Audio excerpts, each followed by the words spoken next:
touched her rusty wheels and knew I'd take her home. I brought her to my farm in an Amish neighborhood where simple living's valued. She'd be loved and understood. I put her on a treadle stand and coaxed her wheel to turn. I felt her joy and easing with my study and concern. I cleaned her and I oiled her, showed her off to all my friends, repaired the hurts of years, and let her sow again.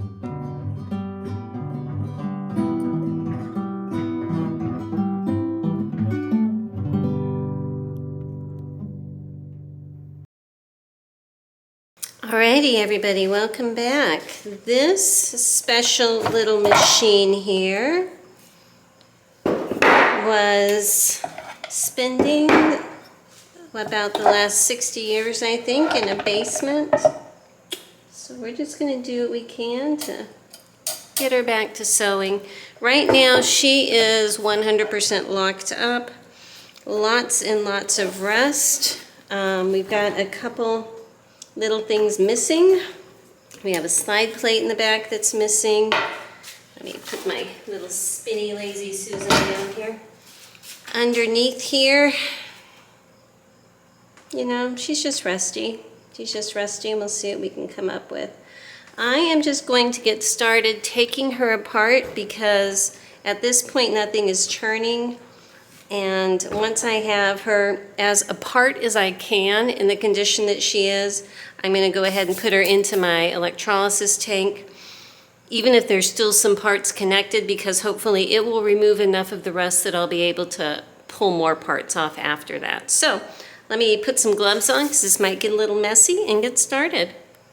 Okay, I'm reading the paper here, and it says that she believes that it is a Ruby model new home machine from 1908, which looks about right to me.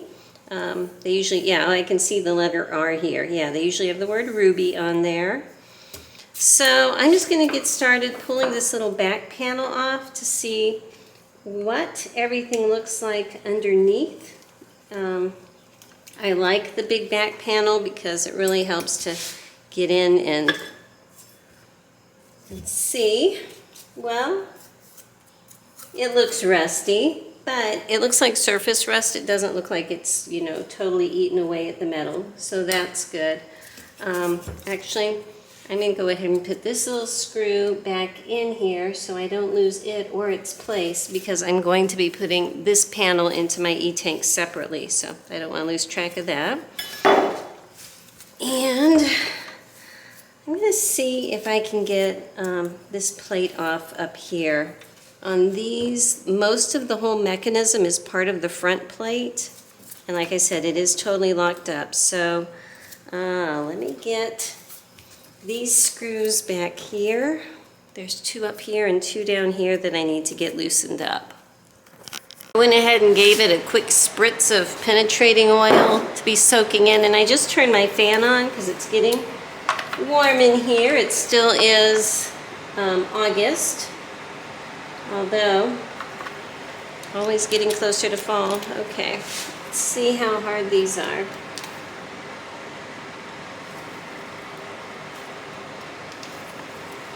Alright, that one's doing pretty good. Let me go ahead and try to get all four of these off. I'll let you know if there's any problems. You can tell that this screw is going to be a little harder, so I put my little ratchet handle on, and sometimes that really helps. We will see. I have a feeling a lot of screws are going to be a little bit tough. Okay, so with these four screws out here, that is going to release this whole front piece. And let's see here. So this is the little bearing on this front plate. That's it. It's just a flat plate. It's got the little cog here that's going to turn. I'll throw some penetrating oil on that. But everything else is in here. So I am just going to soak this with penetrating oil and set it aside in a place where it can kind of think about life overnight.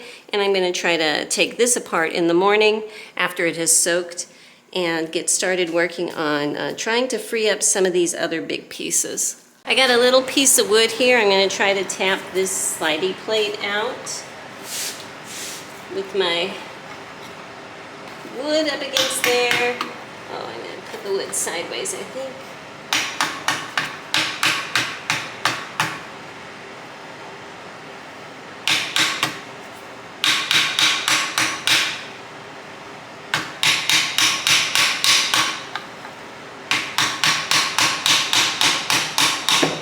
Goes.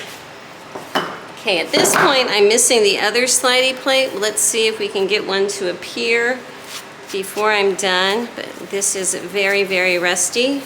The back side is nice. You know, I'm just curious. Yeah, I can read the serial number now, so I'll be able to get this clean. It's just a matter of finding another sliding plate for it right now. There's a screw here on a bracket that's holding on this whole little bobbin winder. I'm going to try to get it pulled off. Again, it's coming off well.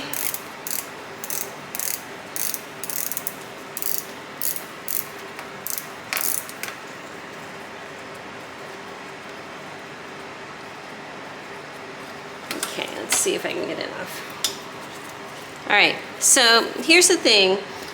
This bobbin winder, you can see it's all cast iron here, and it's got this little thumb that comes down here that holds the little spring-loaded follower on. Well, spring-loaded follower's not. There it goes. Got it freed up. It's still springy. This is missing its parts here, okay? Now there is, set that there, a extra bobbin winder piece that came with it. However, it's not the same cast iron piece. If you can see, this one has a little thumb there to hold this piece on it, this one doesn't. But I'm going to see if I can somehow cannibalize parts or something and make this work onto here. I'm not too sure how exactly I'm going to do that, but I will figure something out. All right, there's a little tension blade up here that has a thumb screw that's holding it together, and the thumb screw is on a little too hard for me, so I'm going to try to get it started here. I think that was just enough that I won't hurt any of the little knurled parts on this nut.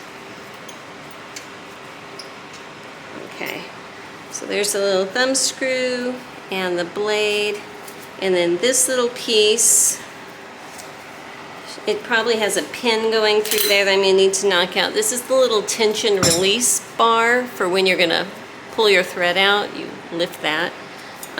But yeah, there is a little pin here. So let me see what I can do to get that knocked out. Or maybe this just bends open. Let me take a peek and see what it looks like. Almost done. Almost done. Okay.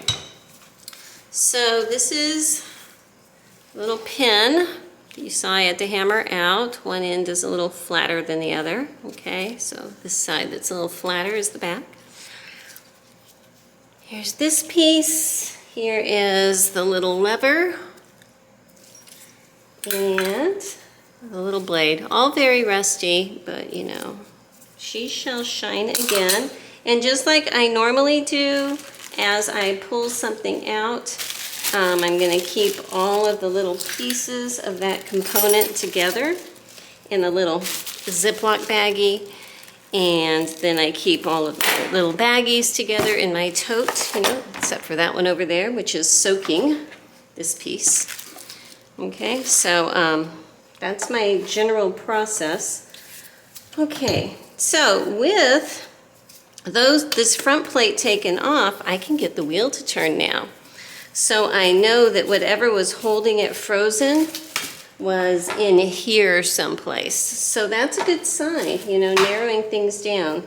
I'm going to go ahead and try to get this little round plate off that is on top of the feed dogs, and then we'll work on the shafts and the fork and everything like that. I'm going to go ahead and try to take the whole stitch length, ooh, that's nasty, stitch length system off. So I got the little thumb screw off. I need a new glove. And there's a couple screws holding this, what was once a shiny little plate on. And I'm going to get those off here. I love these old machines. You know, my secret confession is that I love working on these a whole lot more than like the 201s and things like that. Yeah, they're more modern and they're fabulously, you know, constructed and everything. But these have my heart. Okay, here's the little plate. So I'm going to keep all of that together. And since that is off, I should be able to come in here and start taking these shafts out here. I'm going to go ahead and try to disassemble some of this down underneath here. Get off the shuttle bobbin carrier here.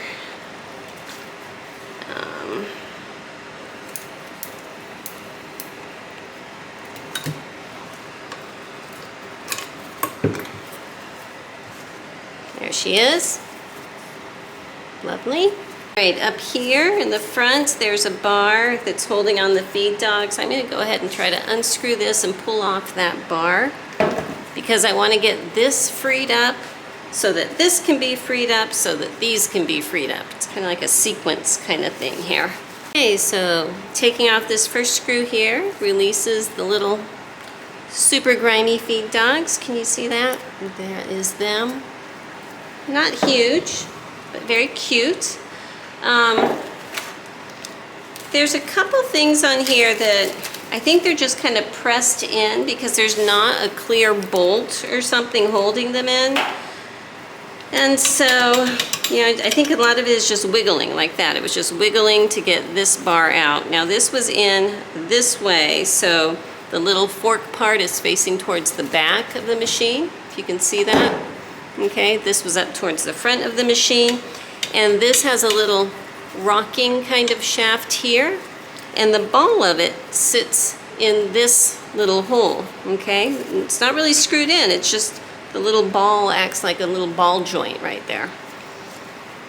Okay, so I'm going to put this actually in with the feed dogs because it's part of that same little system there. And up in the front, I don't want to lose it. There's this bearing on this little nub here. So I'm just going to set that in its own little baggie so that it does not get lost because that would be tragic. Okay. Go ahead and flip her over.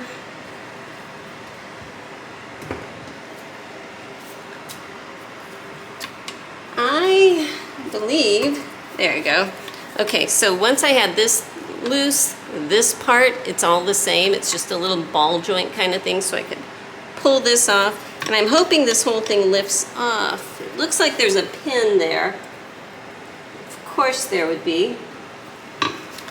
So in order to get this off, I'm going to have to punch another pin. I'm going to leave that for right now. Let me go ahead and flip this over and work on getting these out now. So there's a little screw right here on this fork. This is what the stitch length connector was attached to, and I don't think I can get this out yet, but just putting my penetrating oil on it, it is sliding now, so that's good. That's how you adjust the stitch length. So I'm just going to get started unscrewing things and see if I can get this fork released.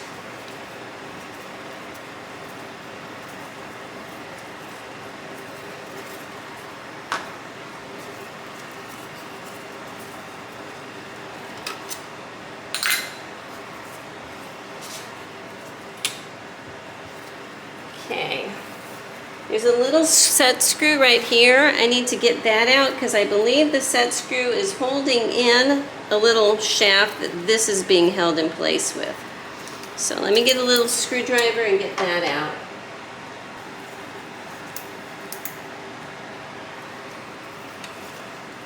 You know what? In order to pull this one out, I'm going to have this space free. So it looks like I need to worry about getting the wheel off before I can get to that. Oh, these wheels. Okay.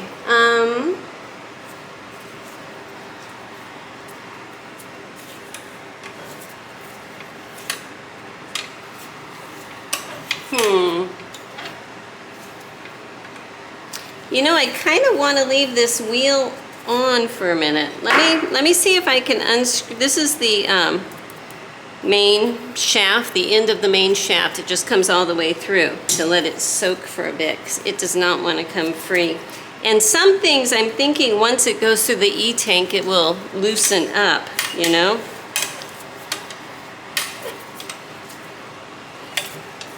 I'm really happy that this is moving so well right now. Look at that.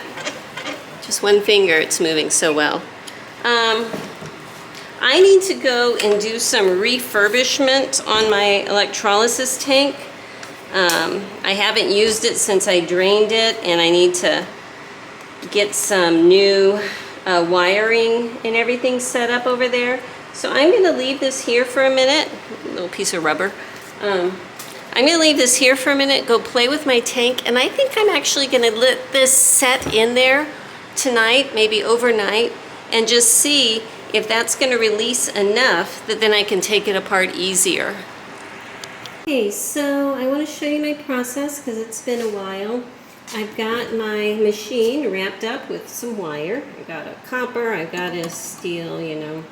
I have found that they both work about the same for conducting for this. And then this little back plate, I've got it wrapped up with a piece of wire.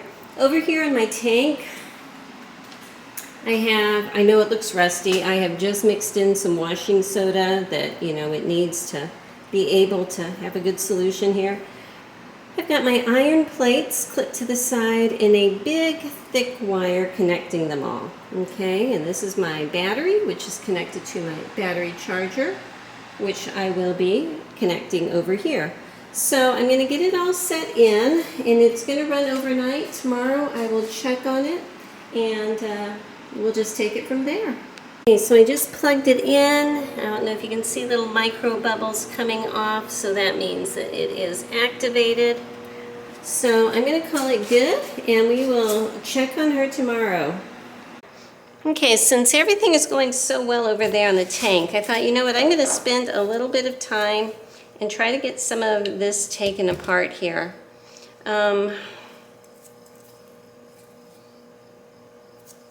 It is very, very rusty, and this was the part that was holding it all together, and it looks like the bars are rusted to the casing. So because of that, what I'm going to do is actually wipe some of this oil off here, wrap a bunch of wire around this also, and put it in the tank, along with everything else, just complete as is. What I'm hoping is that the E-tank will be able to do a number on the rust removal of all of these parts so that I can get something moving so I can get it taken apart. Looks like everything's there. It's just kind of welded in place. So again, I'm going to wrap. This comes off, so that's nice. Oh, look. It is raising the presser foot. Okay, so the presser bar is free. It's just a matter of the needle bar then. Okay. Well, let me see what I can do to take a few things off. Whatever I can't, we'll throw in the tank. Okay, so I can turn the little finial at the top of the presser bar and get it off. Very long threads. Okay, see if I can push this spring up. Looks like there is a tiny washer that I do not want to lose.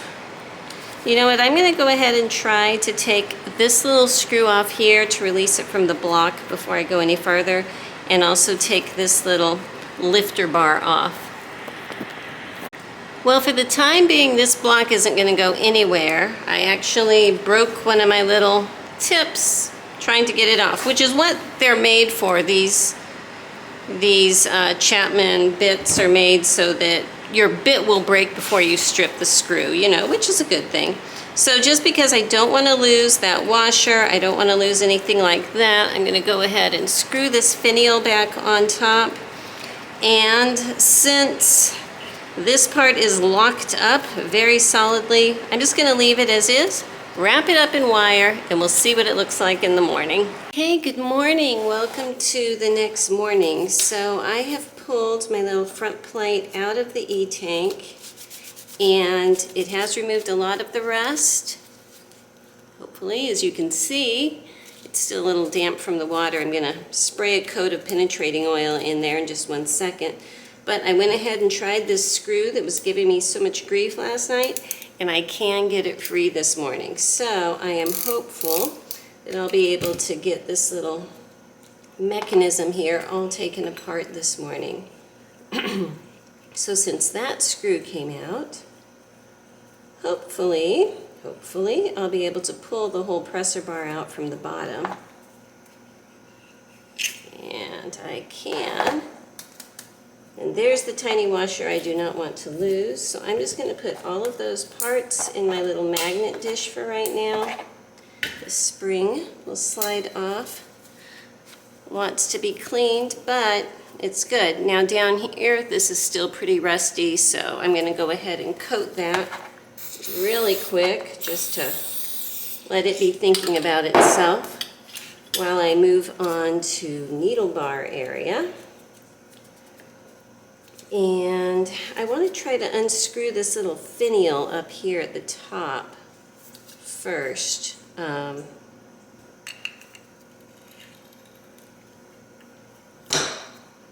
Okay, so it is unscrewing. All right, so there's the little clamp. This little thread guide is just kind of welded to the top of the needle bar, so that's all good. There's 2 screws here, one that's holding on this little swoopy part that bearing goes in, and this one that clamps it to the mechanism in the back. I need to get those 2 screws off. I'm going to show you something. My husband helps me with the boxes. He makes the wooden boxes for me, and sometimes he takes apart the old cabinets to get the machines, just things, you know, pulling the hinges off and things. And I didn't know it, but he had found a couple little set screws in a box, and just to be the helpful guy he is, he put them in one of my little dishes on my table. And when I came over here the other day, it was after I had done a couple 201s, done a motor for my own machine, done some other things, and I came in and I saw these little screws on my table in a dish off to the side. And I was panic-stricken because I was like, oh my goodness, what have I done? Where did these go? How did I miss them and everything? And it wasn't until yesterday afternoon that he's like, oh, did you find those screws I left? I almost killed him, but you know. Thank you, Mark. So anyhow, just letting you know a little of my trials and tribulations. But on the other hand, let me put these somewhere else. This screw came out very easily now, so now I'm going to work on this one up here. Okay, so with those 2 off, I was able to, you know, wrap a towel around here with my wrench and turn it so I can see it's kind of loose there. So I can turn this. I need to wipe down some of this crud before I try to pull it through. Let me see if I can get it all the way through the bottom here. There you go. There is the big needle bar. Again, I still need to deal with all of this stuff down here at the bottom. Here is that little bearing slide area. Let me get this little piece out. This is what the presser bar goes in, but I need to unscrew this little screw a little bit so it'll clamp together and be able to pull through the slot easier. It didn't take much, just a couple turns and the whole thing popped out. So I'm not actually pulling that screw out right now because I don't want to lose it. But I got this little piece here. And put that in. Now I need to unscrew this to pull this little part out. This is part of this, the whole tension thread guide area is this thing. So again, it's a little screw up here on top I'm gonna pull out, this guy right here. All right, I got it out. So at the very bottom, you know, this is what goes through that front plate. In this little slot here, this wire pokes through. And there's a little eyelet area, and there's a little square that has a little nub sticking out of it. That nub goes through the eyelet down here to be able to move back and forth like that, okay? So I'm gonna keep that with that section. And now this is pretty much empty, and I'm actually gonna throw this back into the E-tank to finish getting some of the paint off. It's got just a little bit more to do. Not too bad though. It's coming across very easily. So there are a couple screws right here that go to this plate. I'm gonna leave those, I think. Well, let me take a peek.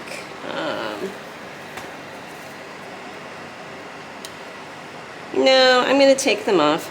I'm gonna take off those two screws. It just has a little shiny plate right here, but that's gonna come off too. All right, so I got that little plate off. It was right here. It is now in here. Here it is. Just a very dirty little plate. Okay, so now this is gonna get wrapped up back in the tank, and I'm gonna start trying to get the bottoms off of those bars. All right, I was able to just pull the little end off that clamps the needle on. And so I'm just getting started cleaning. What I do is I got some like 𝐥𝐤𝐤 kind of hand cleaner. You know, there's different brands.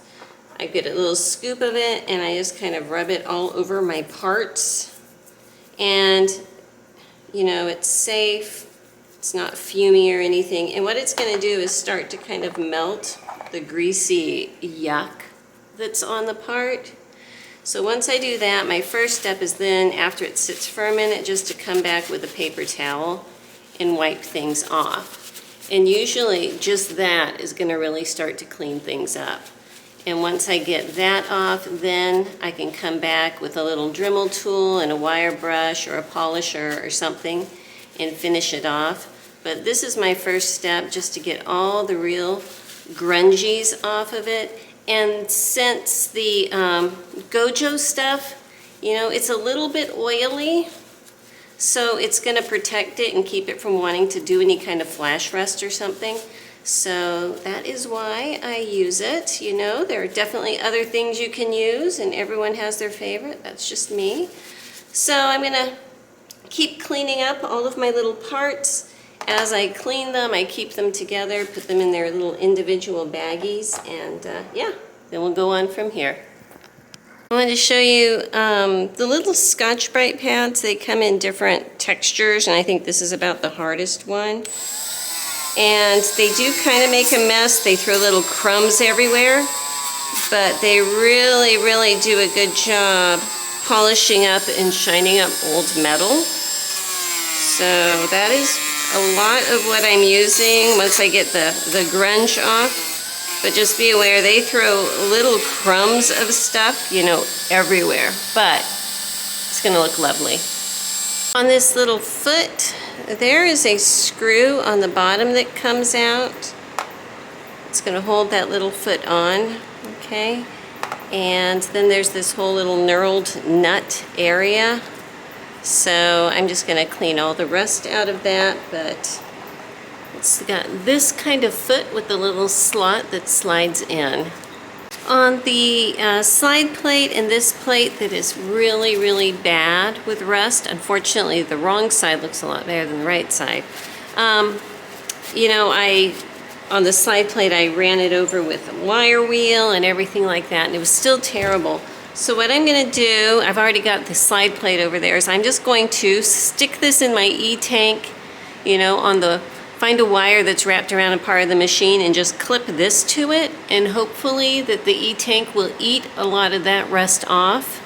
you know, at the molecular level, so that when I pull it off, it'll be a whole lot cleaner. It's never going to be perfect because there is some pitting because of the rust, but we can make it really good. You know, not perfect, but really good. Hello, and let me show you where we are this morning. I have pulled her out of my tank and used a Scotch-Brite Dremel pad and some wire wheels and everything to get the remaining pieces off. And I think that she's looking really good. I will give her a wipe down with my pre-painting, you know, wash before I put her first coat of primer on her, but she still needs to be masked off. I'm leaving the wheel on, maybe. I will see. It was a chore getting the wheel off my last new home because they're put on with a lot of pins, and everything inside of her is functioning well enough. I'm thinking I might just leave it on. On her wheel, she had some very, very damaged plating. You know, it was only about 1/4 of it still on in bad shape. So I went ahead and with a light sandpaper took the rest of that off. And I'm just going to polish up the wheel with sandpaper, you know, going with increasing finer grits as I go after I get it painted. But for right now, that is done. You tip her over here. You can see the bottom is clean. Everything is moving around. It is, you know, just fresh iron here, so it's kind of ugly. Now I wanted to also show you, this is the back plate, all ready to get painted. This is that front plate, the same. Now I have a donor, an organ donor machine, so this is the original front plate. It still has the serial numbers on it, but from my organ donor machine, I got a back plate, and this, look how much cleaner that is. I'm still so amazed at how that works, but that's going to be the plates, which look a lot better. Now, if you remember, the bobbin winder this part was broken, and I off my organ donor machine, which is a new, well, it's similar to New Home. It's New Ideal, but it's very similar to a New Home. I have this bobbin winder. So, and it fits well. It would be in line with the wheel. Let me show you here. If I was to set this on, it fits on the bracket, and the little part that would line up with the belt on the winder lines up where it does on the machine, you know, so that's good. So I need to clean this up because the steel part on this, or the iron part on this, will be getting painted, but it needs to be totally taken apart first. So what I wanted to show you is that she has a complete set of parts now. I'm going to go ahead and get her masked off, wiped down, and then we'll get started painting.